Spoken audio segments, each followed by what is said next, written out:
So దీని పెళ్ళెప్పుడు? అది అది ఇంకా ఏం డిసైడ్ అవ్వలేదు. అయ్యో సంధ్య, చేసేయాలి. ఈ జనరేషన్ పిల్లలు మనసు మార్చుకుంటారు, గ్యాప్ ఇవ్వకూడదు.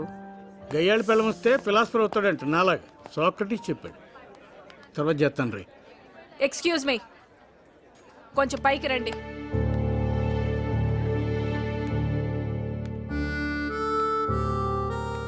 ఏమైంది? తల కొట్టేసినట్టు అయింది. ఒక్కసారి వాళ్ళు అడిగే క్వశ్చన్స్కి వెళ్ళి సమాధానం చెప్పరండి, అప్పుడు తెలుస్తుంది. ఊరికే ఫోన్లో పెళ్ళం గురించి మాట్లాడటం కాదు. దీపక్ ఏడి, ఎంగేజ్మెంట్ అయింది, పెళ్ళెప్పుడు?